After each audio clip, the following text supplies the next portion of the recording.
আজ আমাদের দ্বিতীয় বিবাহবার্ষিকী। টেবিলে মোমবাতি জ্বলছে, রেড ওয়াইনের গ্লাস ঝকঝক করছে। ও আমার দিকে তাকিয়ে মৃদু হাসল। তুমি আজও এত সুন্দর, ফিসফিস করে বলল। আমার চোখ ছলছল করে উঠল।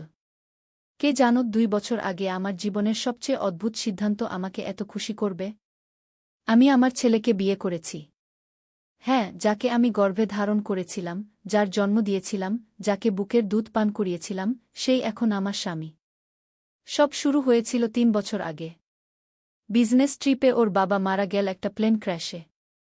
আমরা দুজন একা হয়ে গেলাম এক বিশাল বাড়িতে। আমার বয়স তখন মাত্র 36, ছেলের বয়স 20। রাতে ঘুম আসত না, কাঁদতাম। ছেলে পাশে থাকত, হাত ধরে। ধীরে ধীরে ওর আমার প্রতি দৃষ্টি বদলাতে লাগল। ও একদিন খোলাখুলি বলল, মা, আমি তোমাকে ভালোবাসি, কিন্তু একজন মায়ের মতো নয় গো। আমি অবাক হয়ে তাকিয়েছিলাম। আমি জানি এটা অস্বাভাবিক, ও বলল, কিন্তু আমার কাছে স্বাভাবিক মনে হয়। আমরা যদি বিয়ে করি, আমরা একসাথে থাকতে পারব। কেউ আমাদের বিচ্ছিন্ন করতে পারবে না। এই শহর ছেড়ে চলে যাব, কোথাও দূরে, যেখানে কেউ আমাদের চিনবে না গিয়ে। প্রথমে আমি চিৎকার করে উঠেছিলাম, তুই পাগল হয়ে গেছিস। এটা পাপ। ছেলে চলে গিয়েছিল ঘর থেকে, কিন্তু ও জানত আমার মন তার দিকেই যাচ্ছে। 2 সপ্তাহ পরে আমি তার রুমে গিয়ে বলেছিলাম, চল আমরা অন্য শহরে চলে যাই। ও আজ আমরা ভিন্ন নাম নিয়ে থাকি এক শহরে, যেখানে আমাদের কেউ চেনে না। ও আমার ছেলে নয়, আমার স্বামী। এই নিষিদ্ধ ভালোবাসার কথা কাউকে বলা যাবে না, কিন্তু আমাদের দুজনের এই গোপন রহস্য আমাদের এক অদ্ভুত আনন্দ দেয়া। তো বন্ধুরা, গল্পটা শুরু করার আগে তাড়াতাড়ি টিস্যু নিয়ে বসে যাও। রডের পানি দিয়ে বিছানা নষ্ট করা যাবে না। কারণ সবাই জানো, আমার গল্প শুনলে অটোমেটিক রডের পানি পড়ে যায়। তো চলো দেরি না করে গল্পে ঢুকে পড়ি। আমার নাম শামীমা। একটি সাধারণ গৃহিণী, 2 সন্তানের মা। আমার স্বামী রহিম একটি ব্যাংকে কাজ করেন। আমাদের ছোট সংসার, ছোট স্বপ্ন, ছেলেমেয়েদের ভালো স্কুলে পড়ানো, একটু সঞ্চয় করা, বছরে একবার পিকনিকে যাওয়া। সাধারণ জীবন। কিন্তু সব বদলে গেল সেই দুর্ঘটনার পর। ওটা ছিল একটি শীতের সকাল। আমার ছোট মেয়ে নাদিয়া, মাত্র 5 বছর বয়স, স্কুল বাসে উঠছিল। আমি হাত নেড়ে বিদায় জানাচ্ছিলাম।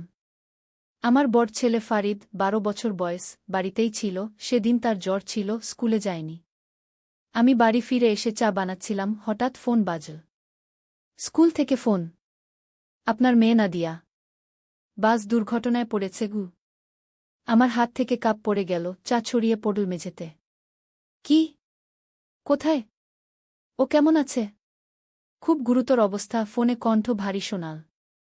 ওকে হাসপাতালে নিয়ে যাওয়া হয়েছে গি। আমি প্রায় অজ্ঞান হয়ে পড়েছিলাম। ফারিদ, যে পাশের ঘরে টিভি দেখছিল, ছুটে এল। মা, কি হয়েছে? নাদিয়ার বাস দুর্ঘটনা ঘে। আমার গলা কাঁপছিল। তোর বাবাকে ফোন কর, বল অফিস থেকে বেরিয়ে সরাসরি হাসপাতালে যেতে গু। আমরা তাড়াতাড়ি হাসপাতালে গেলাম। রহিম ততক্ষণে পৌঁছে গেছেন। তাকে দেখে বুঝলাম অবস্থা খুব খারাপ। তিনি কাঁদছিলেন, আমি কখনো তাকে এমন ভেঙে পড়তে দেখিনি। ডাক্তাররা বলছেন ওর ব্রেইন সেভিয়ারলি ড্যামেজড হয়েছে, রহিম ফিসফিস করে বলল। ওর ওর বেঁচে থাকার সম্ভাবনা খুব কম গে। আমি আর শুনতে পারিনি। চিৎকার করে উঠলাম, না, আমার বাচ্চা, আমার নাদিয়া। হাসপাতালের করিডোরে বসে আমরা অপেক্ষা করতে লাগলাম। ঘণ্টার পর ঘণ্টা। ফারিদ আমার পাশে বসেছিল, আমার হাত ধরে। সে একবারও কাঁদেনি, শুধু চুপচাপ বসেছিল, যেন নিজেকে শক্ত রাখার চেষ্টা করছিল। সন্ধ্যায় ডাক্তার বেরিয়ে এলেন। তার মুখ দেখেই বুঝলাম। দুঃখিত উ। তিনি বললেন। সেই মুহূর্তে আমার মনে হলো আমার জীবন শেষ হয়ে গেল। আমার ছোট্ট মেয়ে, যার হাসি দেখলে সারা দিনের ক্লান্তি দূর হয়ে যেত, যে রাতে আমার কোলে মাথা রেখে ঘুমাত, সে আর কখনো ফিরে আসবে না। পরের কয়েকটা দিন কিভাবে কেটেছিল মনে নেই।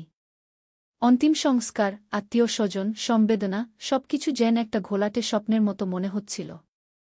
আমি খেতাম না, ঘুমাতাম না, শুধু বসে থাকতাম নাদিয়ার বিছানায়, তার খেলনাগুলো হাতে নিয়ে। রহিম নিজেকে কাজে ডুবিয়ে দিলেন। সকাল থেকে রাত পর্যন্ত অফিসে থাকতেন। বাড়ি ফিরে আসতেন যখন আমরা ঘুমিয়ে পড়তাম, আবার বেরিয়ে যেতেন যখন আমরা ঘুম থেকে উঠতাম। তিনি নিজের দুঃখ প্রকাশ করতে চাইতেন না আমাদের সামনে। কিন্তু সবচেয়ে বেশি পরিবর্তন দেখলাম ফারিদের মধ্যে। সে যে ছেলেটি সবসময় হাসি খুশি থাকত, যে স্কুল থেকে এসে আমাকে তার দিনের গল্প শোনাত, সেই ফারিদ একদম চুপচাপ হয়ে গেল। স্কুলে যেত, ফিরে আসত, নিজের ঘরে বসে থাকত। কথা বলত না, খেলত না, হাসত না। একদিন রাতে আমি ফারিদের ঘরে গেলাম তাকে ডিনারের জন্য ডাকতে। দেখি সে নাদিয়ার ছবি হাতে নিয়ে বসে আছে, চোখে জল। ফারিদ, আমি ডাকলাম। সে চমকে উঠল, তাড়াতাড়ি চোখ মুছল। হ্যাঁ মা। আমি তার পাশে বসলাম। কি ভাবছিস? ফারিদ মাথা নিচু করল। কিছু না গি। আমাকে বল। আমি তার হাত ধরলাম। তুই কি নাদিয়াকে মিস করছিস? ফারিদ মাথা নাড়ল। তারপর হঠাৎ বলে উঠল, এটা আমার দোষ মা। আমি অবাক হয়ে গেলাম। কি? না না, এটা তোর দোষ নয়। এটা একটা দুর্ঘটনা ছিল। না মা। ফারিদ কাঁদতে লাগল। সেদিন সকালে নাদিয়া আমার সাথে ঝগড়া করেছিল। ও আমার একটা খেলনা নিয়েছিল, আমি ওকে ধমক দিয়েছিলাম। ও কেঁদেছিল। আমি বলেছিলাম ওকে আমি ঘৃণা করি। ফারিদ ফুপিয়ে উঠল। ও কাঁদতে কাঁদতে বাসে উঠেছিল। ও জানত না আমি ওকে ভালোবাসি। আমি ওকে বলিনি গি।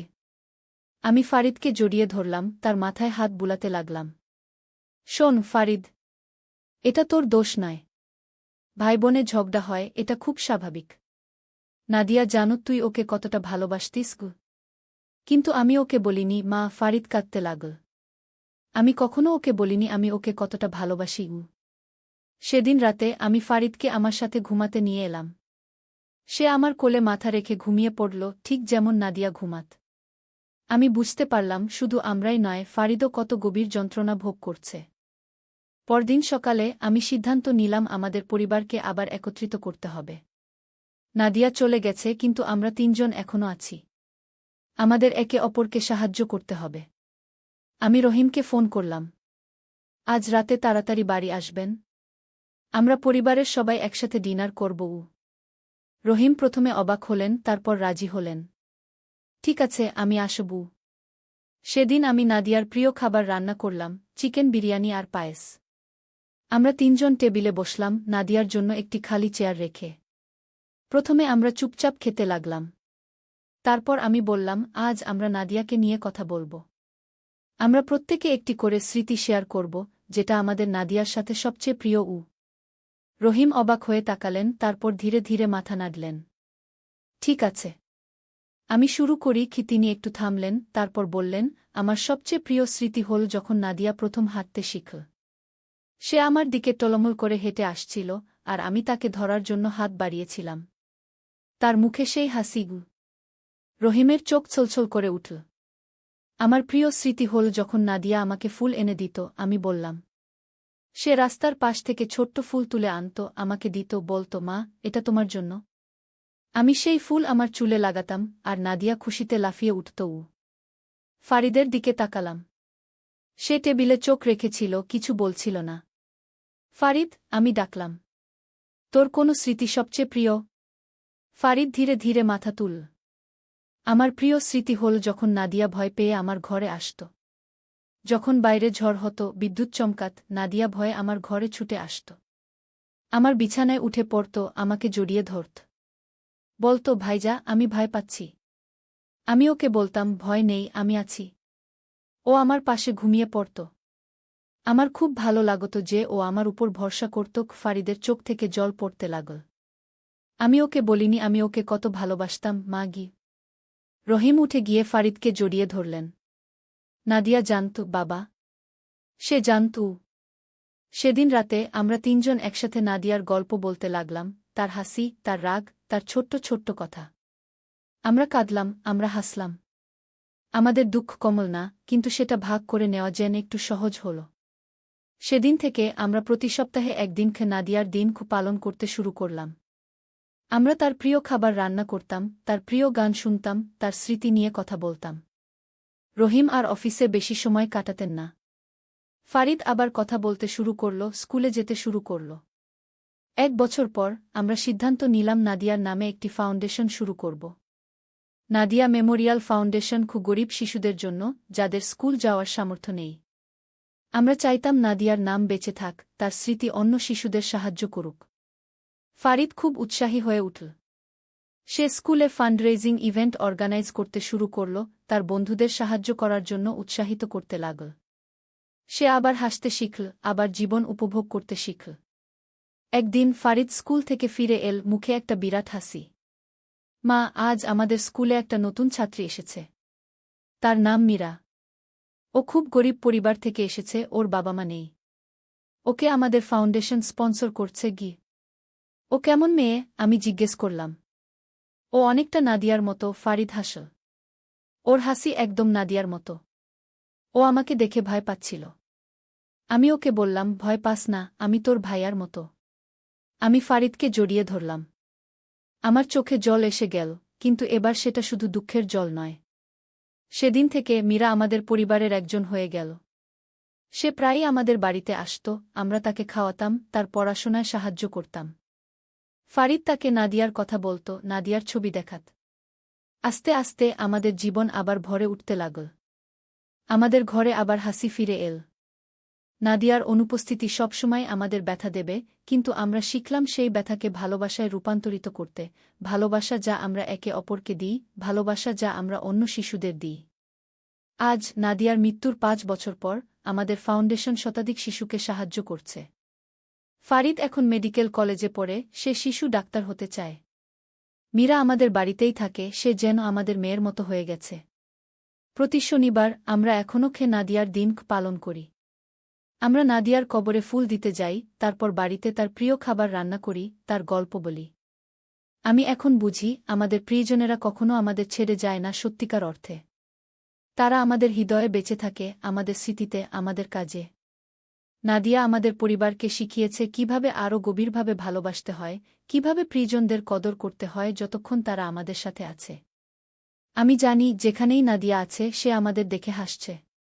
সে জানে আমরা তাকে ভালোবাসি। সে জানে আমরা তাকে কখনো ভুলব না।